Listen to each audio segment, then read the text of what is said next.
Romanos, no capítulo de número 1, peço a ajuda dos irmãos para nós vermos o versículo de número 16 e também o verso de número 17. Romanos, capítulo 1, nós iremos ler 2 versículos da palavra do Senhor.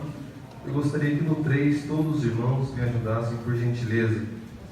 Eu quero vos dizer que Deus tem uma palavra para o teu coração, amém? Quem aqui está desejoso de ouvir a voz de Deus?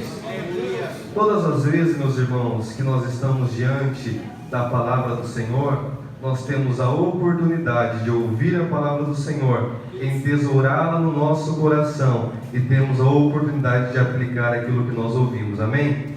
Você é um privilegiado, eu sou um privilegiado.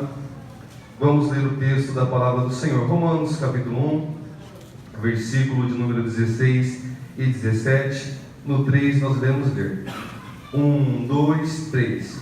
Porque não me envergonho do Evangelho de Cristo, pois é o poder de Deus para a salvação de todo aquele que crê, primeiro do judeu e também do grego, porque nele se descobre a justiça de Deus de fé em fé, como está escrito: mas o justo viverá da fé. Até aqui, meus irmãos.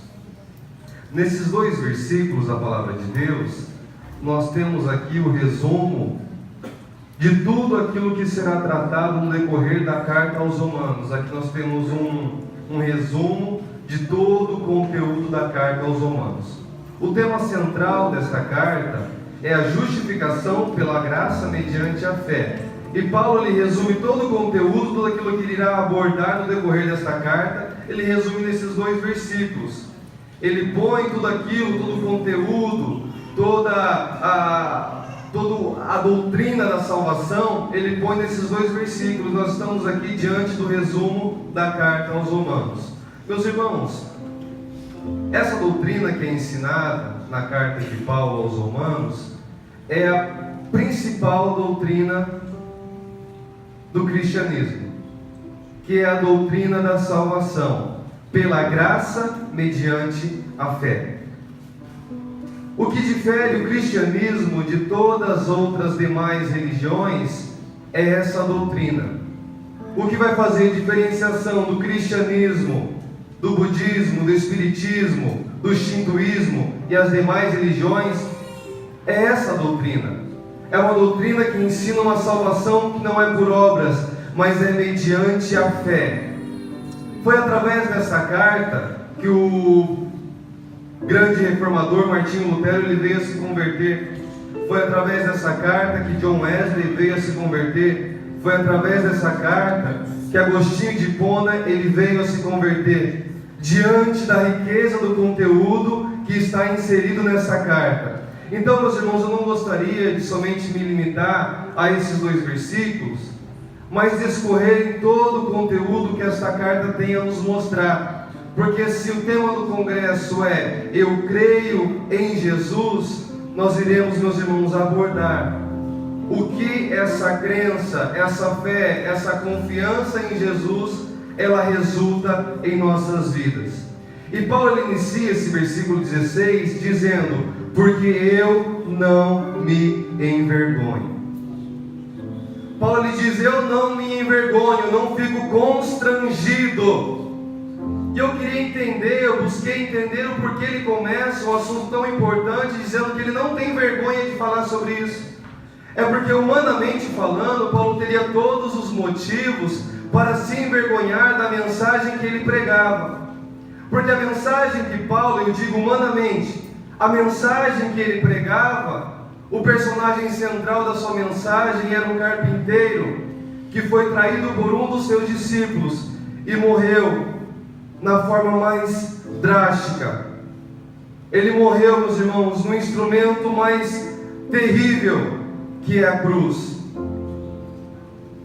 O personagem central dessa mensagem era um homem que humanamente fracassou, mas ele diz: eu não me envergonho deste evangelho. Ele vai dizer por quê? Porque este evangelho, ainda que simples, é poder de Deus para a salvação.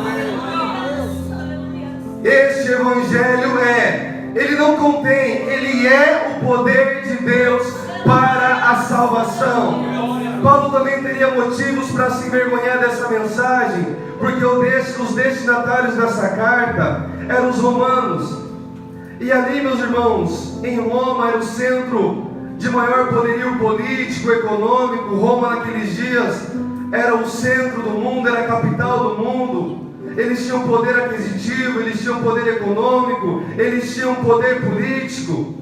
E Paulo poderia ficar intimidado de trazer uma mensagem tão simples, porque o Evangelho é simples, mas ele não se intimidou. É como se o apóstolo Paulo estivesse dizendo: ainda que Roma tenha poder político, econômico, aquisitivo, a mensagem que eu carrego é o poder de Deus para a salvação. E isso nos ensina, meus irmãos, que independente da classe social que nós estejamos inseridos, nós não nos envergonharemos do Evangelho, porque todas as vezes que nós abrimos a nossa boca para falar do Evangelho, está saindo poder nos nossos lábios. Nós não estamos pregando uma boa moral, nós não estamos pregando uma boa filosofia. Dos lábios da igreja mana poder de Deus para a salvação. Por isso que o apóstolo Paulo ele diz: eu não me envergonho, eu não fico constrangido. O Evangelho é simples sim, mas ele ainda é o poder de Deus para a salvação. E essa palavra poder, meus irmãos, traduzida por poder, é a mesma palavra usada em Atos 1:8, quando Jesus ele disse: mas receberão poder. Quando? Quando o Espírito Santo descer sobre vocês, e serão minhas testemunhas em Jerusalém, em toda a Judéia, Samaria e até os confins da terra. É a mesma palavra. Quando Jesus ele disse: mas receberão poder, ele está dizendo: mas receberão dunamis, receberão dinamite quando o Espírito Santo descer. E Paulo lhe diz: o Evangelho é o dunamis de Deus para a salvação. Ele está dizendo: o Evangelho é a dinamite de Deus para a salvação. Porque as nossas armas, meus irmãos, não são carnais, mas as nossas almas são espirituais, poderosas em Deus para a destruição das fortalezas. Por isso que o Evangelho é poder, poder para destruir as trevas, poder para quebrar cadeias, poder para a salvação. Por isso não se envergonhe do Evangelho, pregue o Evangelho em tempo e fora de tempo, porque o Evangelho é poder de Deus para a salvação. O Evangelho é poder de Deus para a salvação. E o apóstolo Paulo, ele trata acerca da salvação em todo o livro de Romanos, em toda a carta aos Romanos. E é interessante que diante de um tema tão importante, Paulo ele vai trazer no capítulo 1, 2 e 3, acerca da condenação, acerca do estado em que se encontra toda a humanidade. Ele vai falar acerca da condenação que estava reservada para os pagãos, para os gentios, no capítulo 2. Ele vai falar acerca da condenação que estava reservada também para os judeus. E ele vai dizer sobre a condenação que estava reservada sobre toda a humanidade. E ele diz no capítulo 3, verso 10 ao 18: como está escrito, não há um justo, nenhum sequer. Não há ninguém que entenda, não há ninguém que busque a Deus. Todos se extraviaram e juntamente se fizeram inúteis. Paulo aqui está retratando qual é o estado do homem sem Deus. Não há quem faça o bem, não há nenhum só. A sua garganta é um sepulcro aberto, com a língua tratam enganosamente. Peçonha de áspides está debaixo de seus lábios, cuja boca está cheia de maldição e amargura. Os seus pés são ligeiros para derramar sangue, em seus caminhos há destruição e miséria, e não conheceram o caminho da paz. Não há temor de Deus diante de seus olhos. Aí no versículo de número 23, ele vai concluir dizendo: porque todos pecaram e destituídos estão da glória de Deus. Paulo ele vai tratar acerca da salvação pela graça mediante a fé, mas ele inicia o seu conteúdo, e Romanos é o maior conteúdo, compêndio doutrinário acerca da salvação. Ele vai iniciar todo esse conteúdo falando acerca da condenação, falando acerca do estado do homem sem Deus. E quando nós paramos para entender o porquê o apóstolo Paulo inicia falando sobre isso, nós vamos compreender a didática por trás dessa sequência. Quando Paulo inicia falando sobre a salvação, mas traz como primeiro tópico acerca do juízo que estava reservado a todos os homens e do estado em que o homem se encontra, nós entenderemos que o homem só irá valorizar a salvação quando ele entender o estado em que ele se encontra sem Deus e aquilo que está reservado a ele. Uma pessoa só irá valorizar a salvação quando ela entender que todos pecaram e destituídos estão da glória de Deus. Paulo, para ministrar acerca de salvação, ele fala: nós precisamos de salvação. Por quê? Porque o juízo estava nos reservado, porque havia uma condenação sobre toda a carne, havia a ira de Deus sobre toda a humanidade, porque Isaías vai dizer que são os nossos pecados que fazem separação entre nós e Deus. Havia um juízo reservado para todos os homens. E se Paulo não enfatiza primeiramente isso, alguém poderia questionar: para que salvação? Eu não necessito de salvação.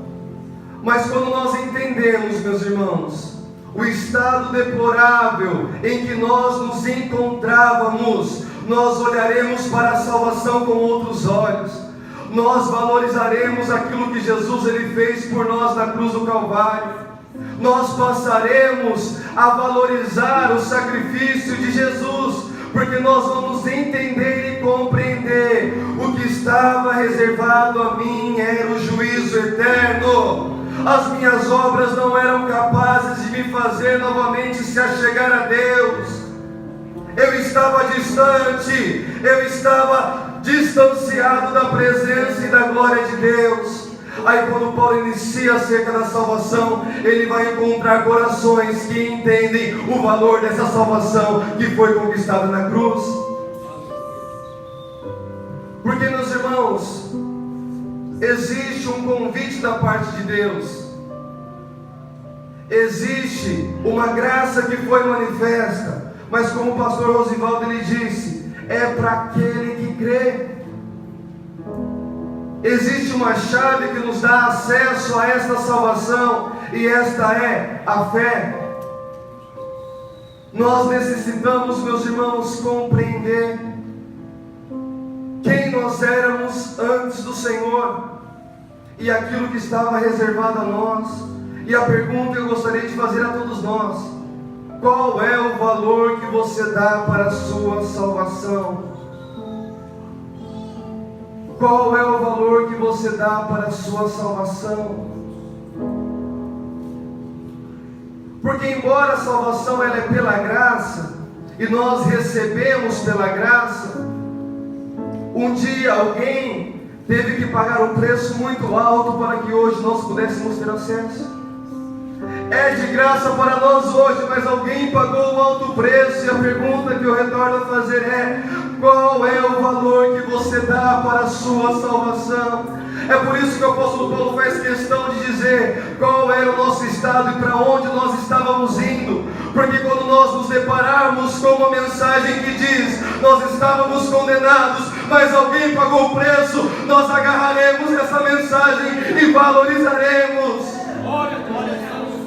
Porque talvez, meus irmãos, nós não damos, ou alguém possa não dar valor ao Evangelho, porque não entendeu o estado em que se encontrava. E para nós, meus irmãos, entendermos mais sobre isso, Eu gostaria que os irmãos abrissem a Bíblia em Lucas, capítulo 7, do 36 ao 47, vai nos contar uma história. Deixa sua Bíblia aberta nesse texto, eu vou resumir para nós ganharmos tempo. Jesus foi convidado por uns fariseus para ir na casa deste fariseu, chamado Simão. Ele entra naquela casa, e tempo depois chega uma mulher. Ela se lança aos pés de Jesus. Ela começa a chorar aos pés de Jesus. Ela começa a secar os pés de Jesus com os seus cabelos. Ela derrama perfume sobre Jesus. Então aquele fariseu que convidou Jesus questiona no seu pensamento: se este homem fosse profeta de fato, ele saberia a mulher que está tocando ele. Ele saberia que esta mulher é uma pecadora. E Jesus, meus irmãos, sabendo de todas as coisas, questionou este homem, dizendo: Simão, se um homem tivesse 2 devedores, um devendo 500 denários e outro 50, e perdoasse a dívida dos 2, qual seria mais perdoado? Qual seria mais grato pelo perdão, melhor dizendo? Então Simão ele responde: claro que aquele que devia mais. Aí Jesus ele diz: disseste bem, você respondeu bem. Veio esta mulher, entrei em sua casa, mas você não me deu água para lavar os pés. Ela, porém, molhou os meus pés com suas lágrimas e os enxugou com seus cabelos. Você não me saudou com um beijo, mas esta mulher, desde que entrei aqui, não parou de beijar os meus pés. Você não ungiu a minha cabeça com óleo, mas ela derramou perfume nos meus pés. Portanto eu digo, os muitos pecados dela lhe foram perdoados, pois ela amou muito.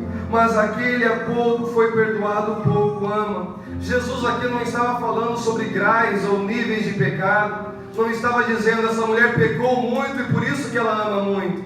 Você não pecou tanto, é por isso que você não ama tanto. Jesus não estava falando sobre a gravidade do pecado. Jesus estava falando sobre a consciência que temos do pecado. Porque se todos pecaram e destituídos estão da glória de Deus, todos nós, meus irmãos, não teríamos direitos legais de recebermos perdão. Mas quando nós somos compungidos pelo Espírito Santo acerca do nosso estado e quão pecadores nós éramos, nós temos a capacidade de reconhecer aquilo que Ele fez. A questão não é o quanto pecado nós cometemos, a questão é o quanto nós reconhecemos que somos pecadores. Essa mulher reconheceu o estado dela de pecadora, por isso ela muito amou. Nós amaremos Jesus, meus irmãos, nós amaremos ao Senhor Jesus no momento em que entendermos o quão pecadores nós somos e ainda assim somos amados por Ele. A questão não é quem cometeu mais pecado, a questão é todos pecaram, quem irá reconhecer mais? Essa mulher reconheceu e Jesus disse, porque ela reconheceu tanto, isso faz com que ela me adore de uma forma extravagante. Quando nós entendemos, meus irmãos, o nosso pecado, nós iremos aos pés do Senhor Jesus com todo o nosso ser, sem reservas, porque compreenderemos que sem Ele nada podemos, aleluia. Então, o quanto mais eu entendo quem eu sou e o que estava reservado a mim, mais grato eu serei por aquilo que Jesus fez, aleluia.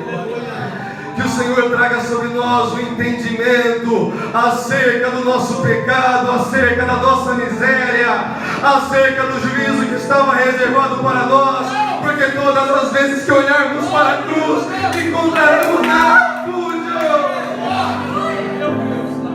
Aleluia! E Paulo fala no capítulo 1, 2 e 3 que para nós estávamos reservados juízo, mas ele dá a solução no capítulo 4 de Romanos. Ele vai dizendo no capítulo 4, versículo 1 ao 3: portanto, que diremos nós do nosso antepassado Abraão? Se de fato Abraão foi justificado pelas obras, ele tem do que se gloriar, mas não diante de Deus. Que diz a Escritura? Abraão creu, e isso lhe foi acreditado como justiça. Romanos capítulo 4 ainda, no versículo 23 ao 25, ele faz um paralelo com Abraão e diz: as palavras lhe foi creditado não foram escritas apenas para ele, mas também para nós, a quem Deus creditará justiça, a nós que cremos naquele que ressuscitou dos mortos, a Jesus nosso Senhor. Ele foi entregue à morte por nossos pecados e ressuscitado para nossa justificação. Aleluia! Se o juízo estava reservado a nós, hoje nós temos acesso à salvação pela graça mediante a fé. Aleluia! Isso é motivo para que o nosso coração salte no peito, porque nós temos motivos, meus irmãos, para glorificar a Deus. Nós estávamos caminhando a passos largos para o inferno, mas Jesus pagou um alto preço. Aleluia! O nosso pecado nos condenava, mas Jesus, meus irmãos, cravou todos eles na cruz do Calvário. Você é grato a Jesus por aquilo que Ele fez por você? Você é grato a Jesus por aquilo que Ele fez por você? Oh, aleluia! Paulo diz: a justificação é pela graça mediante a fé. Não é por obras, é pela graça. É dom, é dádiva, é presente. Não tem a ver conosco, tem a ver com Ele. É por isso que é impossível que um homem se glorie pela salvação, porque essa salvação não é conquistada por méritos. Essa salvação emana da cruz, nos alcança e nos faz salvos na pessoa de Jesus. Porque qualquer outra religião, ela vai trazer uma sequência, ela vai dizer: faça boas obras e seja aceito. Qualquer outra religião, ela vai ensinar: pratique boas obras e seja aceito. Você precisa fazer isso e então assim será aceito. O Evangelho nos ensina: nós fomos aceitos e é por isso que nós praticamos boas obras. O caminho é inverso.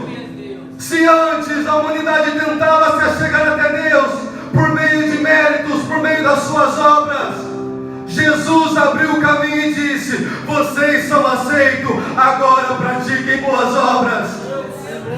O caminho é inverso. Somos aceitos por Ele. Nós já fomos aceitos por Ele. E é por isso que nós andamos, meus irmãos, em novidade de vida.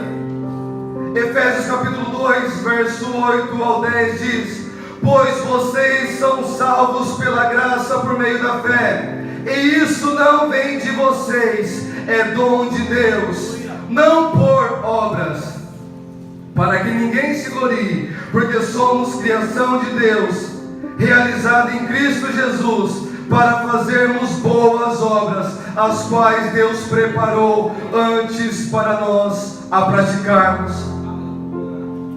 O texto é muito claro para dizer que nós não somos salvos pelas obras, mas nós somos salvos para as boas obras. Nós somos resgatados, é por isso que nós praticamos boas obras. E nós não podemos cair, meus irmãos, no engano de achar que aquilo que nós fazemos nos justifica perante Deus, porque homens se achegarão a Jesus naquele grande dia e dirão: Jesus, em Teu nome nós expulsamos demônio, em Teu nome nós curamos os enfermos, em Teu nome, em Teu nome, em Teu nome. E Jesus vai responder: apartai-vos de mim, vós que praticais a iniquidade. Porque não são as nossas obras que nos justificará diante de Deus. O que nos faz justos diante de Deus é a justiça de Cristo. Nós somos justificados porque Ele foi justo e pagou um alto preço para que nós hoje fôssemos nos achados justos diante do Senhor. Não é pelas obras, mas é para as boas obras. Por isso que Jesus, no capítulo 15 de João, ele vai dizer: não me escolhestes vós a mim, mas eu vos escolhi a vós, e vos nomeei para quê? para que vades e deis frutos, e o vosso fruto permaneça, a fim de que tudo quanto pedirdes em meu nome, ao Pai Ele vos conceda. Jesus falou: não foi vocês, não foram vocês que escolheram a mim, eu vos escolhi com um propósito, para que vocês possam ir e dar frutos. Antes de nós optarmos e escolhermos por Cristo, Ele já havia nos escolhido e nos elegido antes da fundação do mundo. Antes de nós aceitarmos a Cristo, Ele primeiramente nos aceitou. Primeiramente Ele nos aceitou, nós fomos aceitos por Ele. E eu quero te perguntar: quem está em condição de aceitar quem? Nós éramos pecadores perdidos, a nós estávamos reservados o juízo de Deus. Jesus sempre santo, totalmente santo, Deus encarnado, quem estava em condição de aceitar alguém? Primeiramente nós fomos aceitos por Ele. Primeiramente Ele nos aceitou, e a palavra vai nos dizer que Ele nos amou, não no momento em que nós adentramos pela porta de uma igreja. Ele vai dizer que Ele nos amou, não no momento em que pegamos a Bíblia para ler. Ele nos amou, não no momento em que nós passamos a orar. O texto vai dizer que Ele nos amou ainda quando nós éramos pecadores. Ainda naquele momento onde ninguém dava nada para nenhum de nós. Foi ali que Ele nos amou. Eu não tive o privilégio de crescer em um lar cristão. Então a minha adolescência e juventude foi uma adolescência e juventude distante de Deus. E eu vivi uma vida fundada nas drogas, na prostituição, tudo aquilo que um jovem perdido ele tem acesso. E quando hoje eu paro para olhar para trás, eu entendo que eu fui amado naqueles dias, onde eu dormia sobre o meu vômito, onde eu me entorpecia com as drogas, onde eu estava mergulhado na prostituição. Foi lá que Ele me amou. Foi lá que Ele me abraçou. Foi lá que Ele me assistiu. Foi lá que Ele me viu. Quando o mundo não dava nada para mim e dizia: não ande com Ele, o Jesus, Ele me alcançou e me abraçou e disse: eu te amo. Eu te amo. E eu quero te dizer: você é amado por Deus. Deus te trouxe aqui para te dizer: você é alvo do amor de Deus. Porque talvez você tenha tentado agradar a Deus pelas suas obras e acha que aquilo que você está fazendo não está sendo suficiente para ser amado por Deus. Eu quero te dizer que apesar de você, Ele te ama com amor intenso, incondicional, um amor perfeito.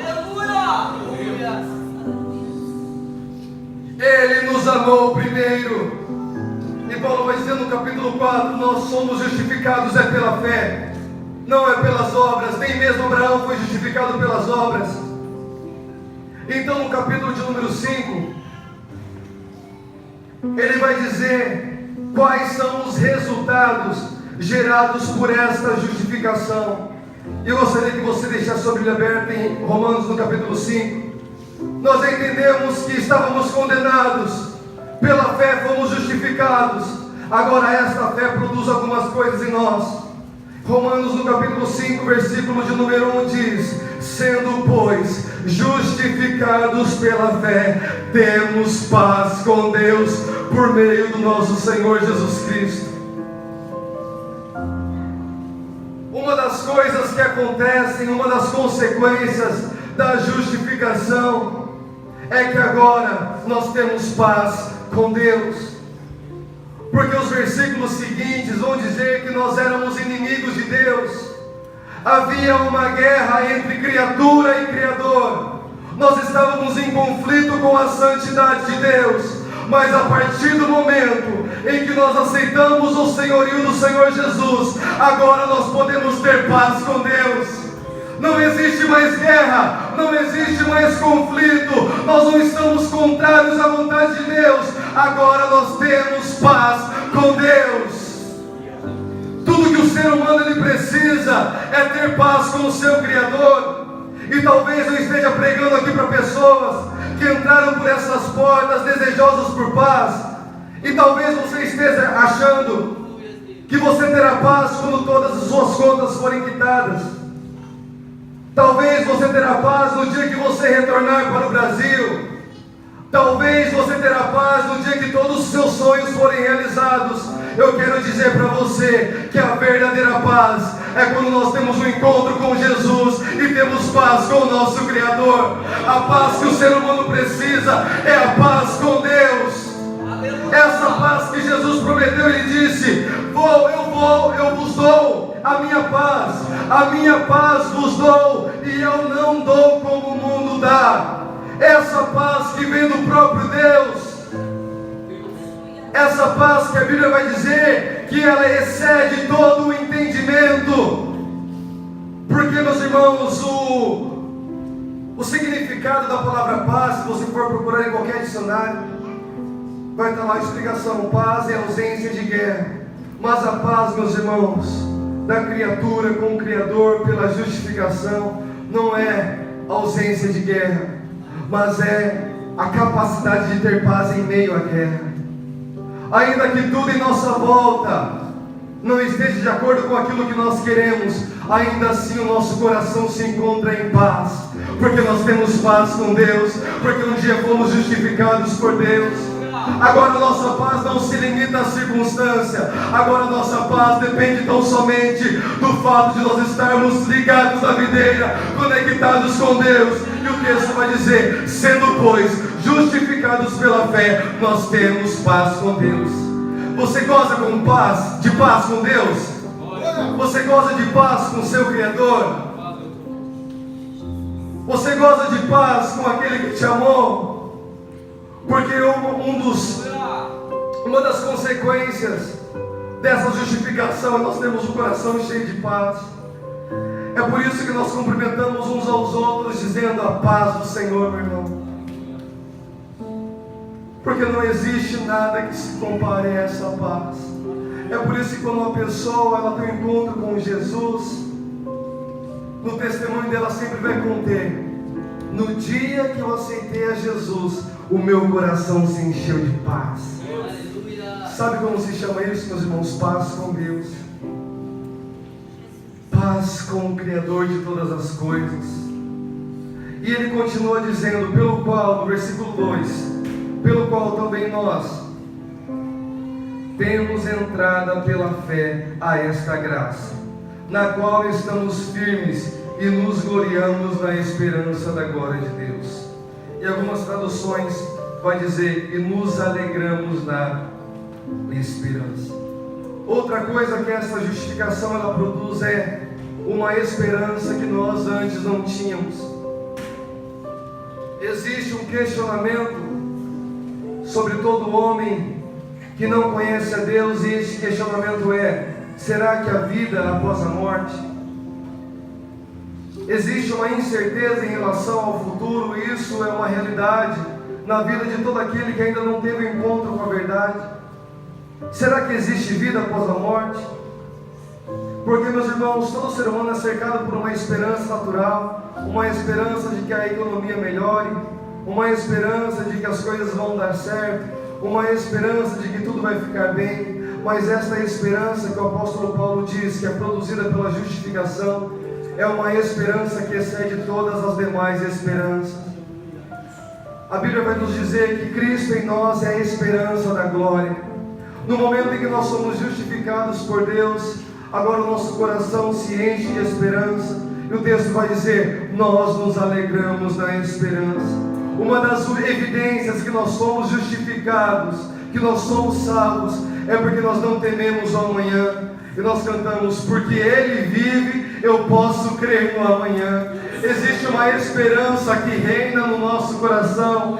E Paulo diz: sendo, pois, justificados pela fé, nós nos alegramos nesta esperança. Nós não nos alegramos numa esperança natural de que as coisas vão melhorar, não. nós nos alegramos na esperança de que se a morte chegar hoje, nós estaremos por toda a eternidade com Deus a nossa salvação. Quando Jesus ele comissiona os 70 discípulos, eles voltam felizes por aquilo que Deus fez por intermédio das mãos dele. E eles dizem: Jesus, os demônios nos submetem. E aquilo encheu o coração deles de alegria. Aí Jesus dá uma resposta dizendo: olha, vocês não devem se alegrar porque os demônios submetem a vocês. Antes, alegrai-vos porque vocês têm o nome de vocês escrito nos céus. A alegria da salvação, meus irmãos, e a esperança da salvação é o motivo da nossa maior alegria. Não existe alegria maior que supere a esta alegria, a certeza que nós temos que somos salvos. Quando Davi ele peca, comete adultério, homicídio, no Salmo 51 vai relatar a oração de arrependimento de Davi. Ele pede duas coisas para Deus. Ele diz: Senhor, não retira de mim o teu espírito e torna-me a dar a alegria da salvação. Se você talvez entrou por essas portas hoje procurando motivos para se alegrar, eu te dou um: alegre-se no fato do teu nome estar escrito nos céus. Se o nosso coração não se alegra mais por isso, meus irmãos, algo está fora do lugar, porque Paulo diz que a justificação produz uma alegria nesta esperança. E agora nós não dependemos que coisas positivas aconteçam conosco para nós abrirmos o nosso sorriso. O que faz com que nós abramos os nossos sorrisos é a certeza de que nós somos salvos em Jesus. Ele diz: não somente isto, mas também nos gloriamos nas tribulações. Ele vai dizer: sabendo que a tribulação produz a paciência a experiência, a experiência a esperança. Essa palavra experiência que significa um caráter aprovado. E ele diz: nós temos a capacidade de nos alegrar também nos momentos de tribulação, porque nós sabemos que esta tribulação está produzindo em nós um caráter aprovado. Porque se para o mundo tribulação é motivo de tristeza, para o cristão tribulação é uma oportunidade de nós termos o nosso caráter amadurecido, de nós sermos mais semelhantes a Jesus. E ele diz: não somente na alegria da esperança, mas também sabendo que na tribulação vai produzir em nós um caráter aprovado. Encare as tribulações com outro olhar, encare as tribulações sabendo que esta tribulação ela está sendo permitida por Deus para que nós possamos ter um caráter aprovado. Até nas tribulações nós nos alegramos. Por quê? Porque ela está nos levando a sermos semelhantes a Jesus. Então Paulo diz: essa justificação nos traz paz com Deus, nos traz alegria na esperança, mas também nos traz alegria na tribulação. Tudo isso, meus irmãos, é possível porque nós somos justificados pela fé. Aí no capítulo de número 6 ele começa a dizer acerca que a justificação que nos alcançou, ela nos liberta do poder do pecado. E ele inicia o capítulo 6 de uma forma maravilhosa. Ele diz: que diremos, pois? Permaneceremos no pecado para que a graça seja mais abundante? E ele responde no verso 2: de modo nenhum. Nós que estamos mortos para o pecado, como viveremos ainda nele? Porque a justificação, meus irmãos, ela é pela graça, é um favor imerecido. Mas nós precisamos compreender que a graça não é salvo-conduto para nós permanecermos no pecado.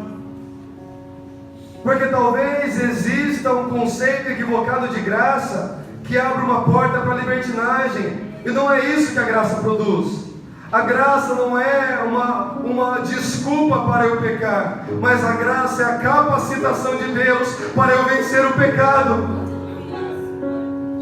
A graça é o poder de Deus que me capacita a vencer o poder do pecado.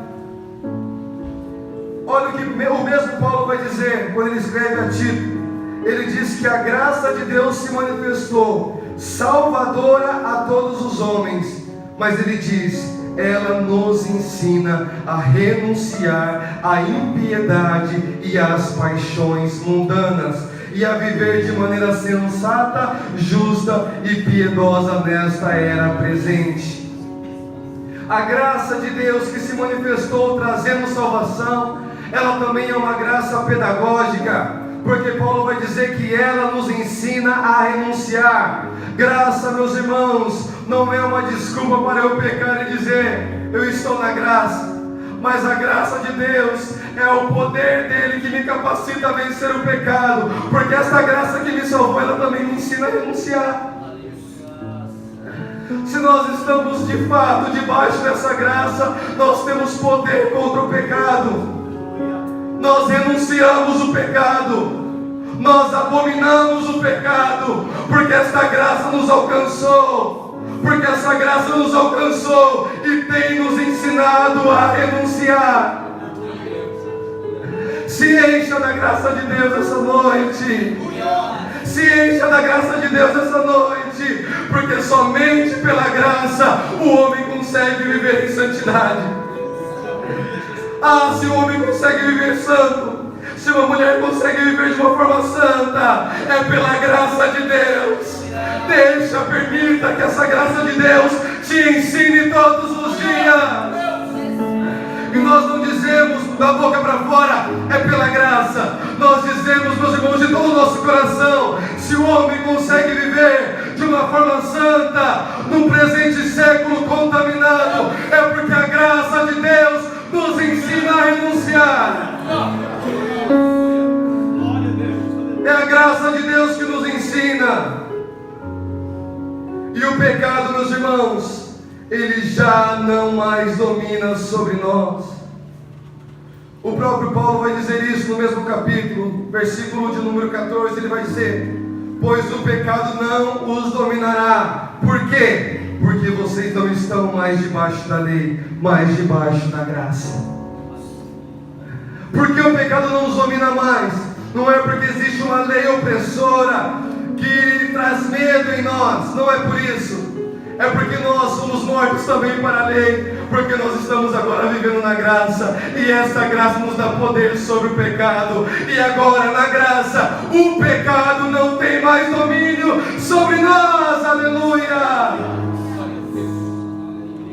Porque um dia ele já teve domínio, porque um dia nós fazíamos aquilo que nós queríamos, mas porque nós fomos resgatados por esta graça, agora o pecado não domina mais sobre nós, porque existe um Deus que está entronizado no nosso coração, e é Ele que governa todo o nosso ser, pela graça revelada, aleluia. Glória a Deus. No capítulo de número 7, Paulo vai dizer que nós somos libertos do pecado. No capítulo 6, capítulo 7, nós também fomos libertos da lei. Aí no capítulo de número 9, 10 e 11, Paulo vai falar acerca da eleição dos judeus.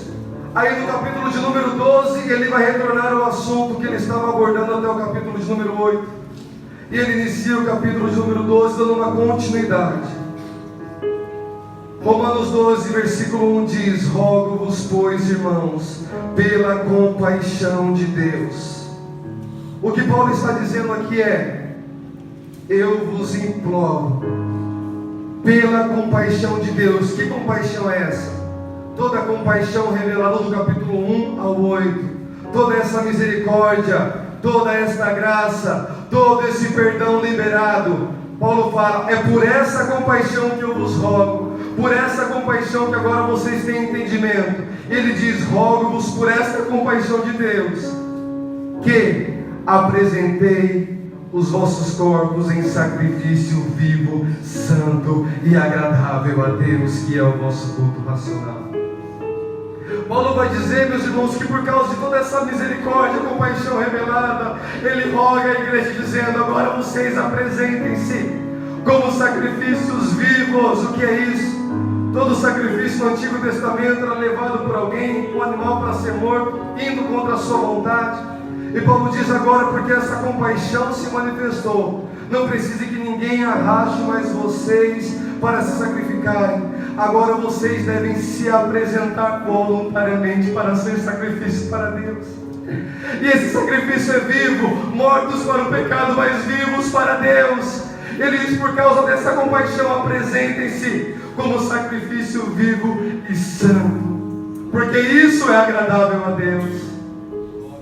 Paulo está dizendo: por causa dessa compaixão que foi revelada, por causa dessa misericórdia que foi revelada, por causa dessa graça que foi revelada, apresentei os vossos corpos como sacrifício vivo, santo e agradável a Deus. Apresentem-se voluntariamente. E ele diz no versículo de número 2, eu quero convidar os irmãos a se colocarem de pé.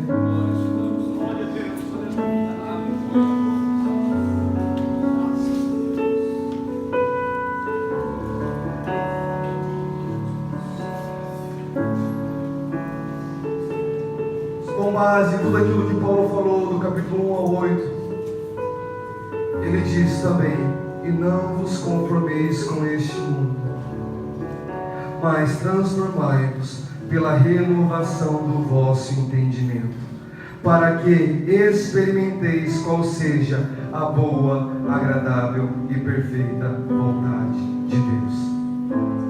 O que Paulo está dizendo aqui é: não tomem a forma do mundo, não tomem a forma do presente século. De que maneira? Se transformando pela renovação do entendimento. O que Paulo está dizendo aqui é: a nossa transformação, ela é de dentro para fora. Nós temos o nosso entendimento renovado. Esse entendimento renovado resulta em uma transformação de comportamento. E essa transformação de comportamento nos habilita a experimentar qual seja a boa, perfeita e agradável vontade de Deus. Não é uma transformação externa, é uma transformação que começa por uma renovação de entendimento. Deus renovou o nosso entendimento, agora nós temos o nosso comportamento transformado.